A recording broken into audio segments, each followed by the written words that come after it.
Una final mundialista siempre será objeto de crítica, muy independiente del resultado se hablará de la previa, del camino de ambos equipos al partido final, la alineación, los jugadores, su rendimiento, lesiones, el juego mismo y el marcador. Y, por supuesto que el campeón es celebrado, pero también existirá mucha afición que menospreciará el resultado final, ya sea con argumentos válidos en la mayoría de las veces o con especulaciones y teorías. A modo de top, vamos a repasar las 10 finales mundialistas que han estado envueltas en alguna polémica. Rápidamente, espero me puedas ayudar comentando, compartiendo o regalándome un like para seguir haciendo videos así. Solo te tomará unos segundos, pero para mí será de mucha ayuda. Comenzaré en la posición 10, no con una final como tal, pero es que Argentina 78 se dio un suceso el cual ensombreció el primer título del anfitrión en turno.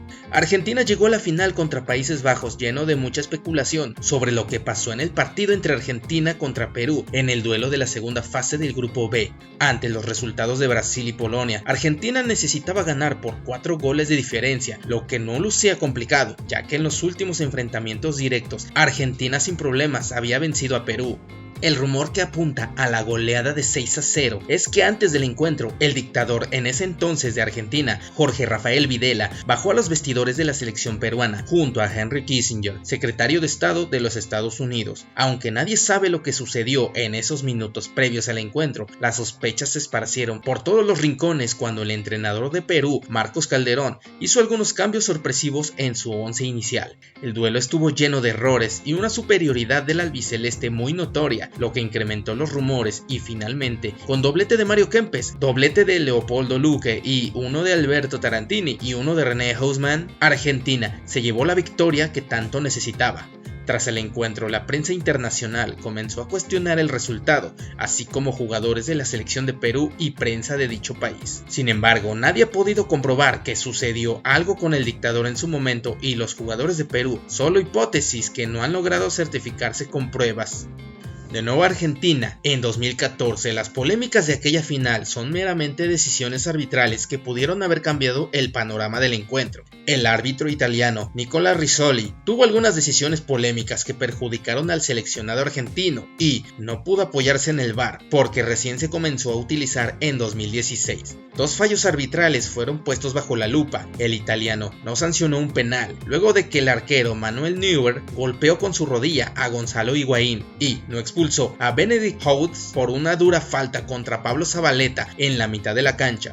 También hubo una tercera acción en la que hay opiniones cruzadas sobre un posible penal de Ezequiel Garay a Christoph Kramer. La resolución del italiano que más se juzgó fue que no cobró un penal sobre Higuaín. A los 11 minutos del segundo tiempo, Neuer salió en forma desmedida a cortar una jugada dentro del área con un puñetazo. En el medio, se chocó con el Pipita que había picado al vacío en búsqueda del tan ansiado gol.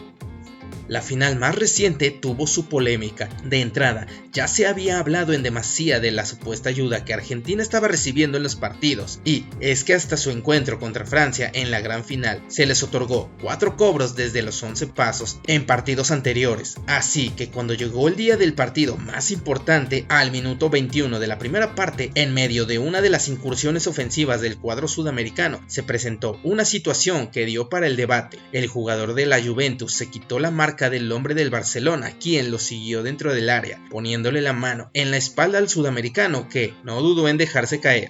El silbante polaco Szymon Marciniak no dudó y marcó la pena máxima a favor del albiceleste, el cual cobró de gran manera Leo Messi. Lo que llamó la atención fue que el silbante en ningún momento fue a revisar la repetición en el VAR, quedándose con su rigurosa decisión de marcar el penalti. También existió el debate del tercer gol de Messi justo antes de anotarlo. Varios jugadores argentinos invadieron el campo de juego, por lo cual los galos acusaron que debió ser anulado debido a este suceso. Sin embargo, el mismo árbitro polaco ofreció una conferencia de prensa para responder a las acusaciones de los franceses, evidenciando una foto en la que se observa a jugadores galos invadir el campo cuando Mbappé estaba por marcar un gol de penal. La final de Suiza 54 es conocida como el Milagro de Berna, aquel encuentro que indicaba que los magiares mágicos se llevarían la copa, pues llevaban un invicto de 33 partidos sin conocer la derrota, además de haber vencido a Alemania en la fase de grupos 8-3, así que se esperaba que la lógica se impusiera al final. Sin embargo, según la investigación del Instituto Federal de Ciencias Deportivas alemán, varios jugadores recibieron durante el Mundial inyecciones de metanfetamina pervitina, una sustancia dopante, antes de determinados partidos clave. En realidad, ellos creían que se les suministraba vitamina C, como había asegurado en diversas ocasiones Frank Logan, el por entonces médico de la selección germana. Las bases de la aplicación de la metanfetamina pervitina en el mundo del deporte se habían sentado en los años 30 y 40 en investigaciones sobre su empleo para mejorar el rendimiento de los soldados alemanes durante la Segunda Guerra Mundial. Incluso existieron anécdotas de parte de aquellos jugadores húngaros, los cuales confirmaban que después del segundo tiempo, los alemanes volvieron al campo con mayor energía que al principio del partido. En la primera final entre Argentina y Uruguay, que desde aquel entonces ya era todo un clásico, los uruguayos llegaban con una ventaja extra. Habían ganado la medalla de oro en los Juegos Olímpicos de 1924 y 1928, la última venciendo precisamente a la selección argentina. 2 años más tarde, en Montevideo, ambas selecciones tuvieron un andar arrollador en la primera Copa del Mundo, confirmando su condición de favoritos. La previa de la final estuvo rodeada de polémicas, pero sin dudas la más recordada tuvo que ver con la pelota con ambos equipos, ya que querían jugar con su propio modelo, y fue la decisión del árbitro Jean Langenius la que evitó que el problema pasase a mayores. El primer tiempo se jugó con el balón de los argentinos, mientras que en el segundo se utilizó la pelota charrúa.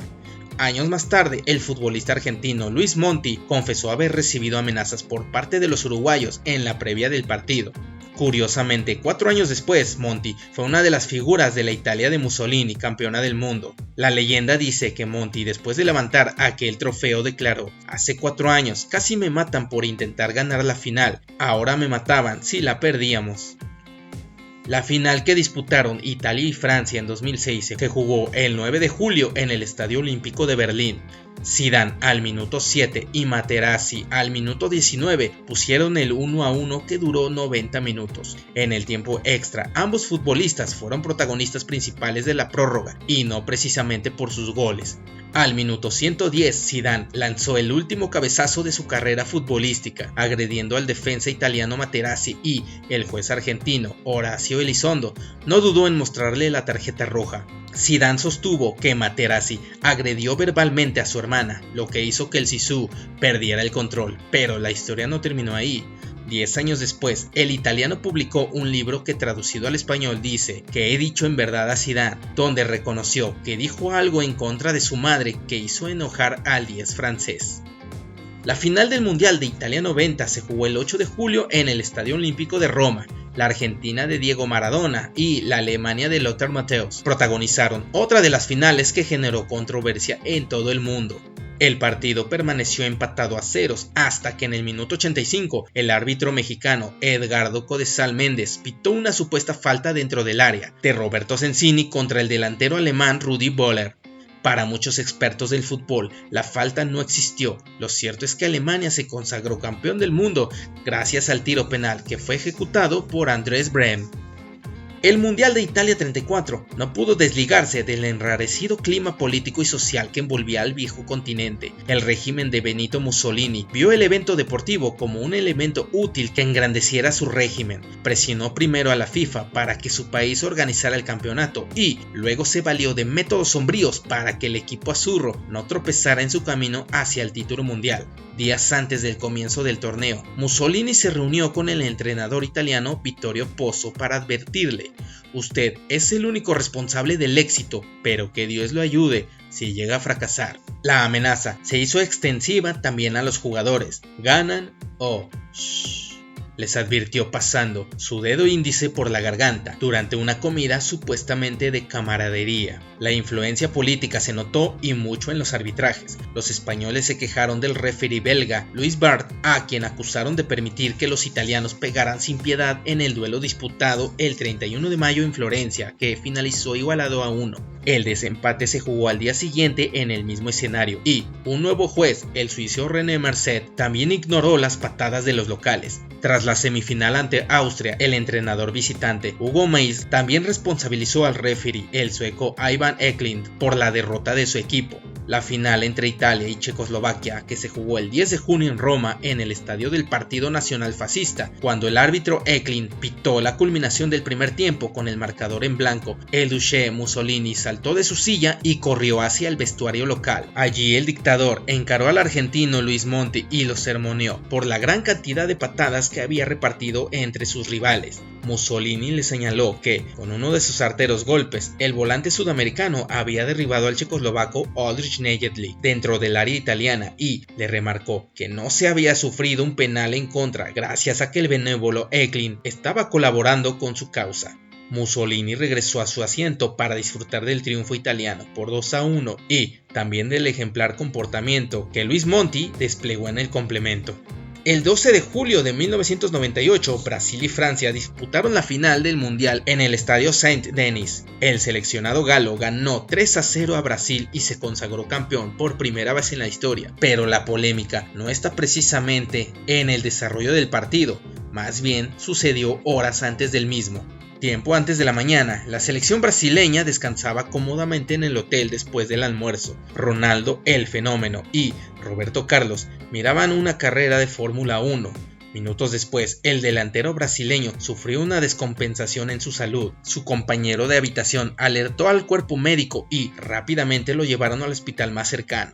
La versión que dieron los médicos de la verde amarela fue que Ronaldo sufrió un ataque de epilepsia y que se le suministró una serie de fuertes medicamentos para que pudiera jugar la final. Hay varias versiones sobre el hecho. Un rumor que se corría en los pasillos del hotel fue que Ronaldo se puso mal minutos después de haber desayunado, lo que generó diversas especulaciones, pero la que tomó fuerza fue la que dio Bruno Caru, médico del Inter de Ronaldo en Milán, pero 14 años después. Caru argumentó que estudió todos los expedientes médicos de Ronaldo y, según él, no fue epilepsia, sino que sufrió una crisis cardíaca, que fue lo que le causó las convulsiones. Lo cierto de todo esto es que el astro brasileño jugó uno de los peores partidos de su carrera. Inglaterra acogió en 1966 la octava edición de la Copa del Mundo, año en que la FIFA estaba dirigida por el inglés Stanley Rous. El 30 de julio, día de la final en el estadio de Wembley de Londres, Inglaterra y la República Federal de Alemania se enfrentaron en la que se considera hasta el día de hoy la final más polémica de la historia de los mundiales de fútbol. Un empate 2-2 al término de los 90 minutos dio paso a la prórroga. Se jugaba el minuto 101 cuando el inglés Geoff Hurst remató al arco alemán. El balón estrelló en el travesaño y rebotó contra el piso. El árbitro central, Godfrey Deans, no pudo observar en primera instancia si fue o no gol, por lo que decidió consultar a su asistente, que, sin dudar, dictaminó el gol para Inglaterra. La decisión de afirmar el gol desató la histeria alemana, que nada pudo hacer para revertirlo. Este hecho es conocido como el gol fantasma. Rous sentenció el partido y puso el 4-2 en el minuto 120. ¿Qué otras polémicas en las finales mundialistas conoces? Déjalas en la caja de comentarios. Estás en Crónica Fútbol y nos vemos en la próxima.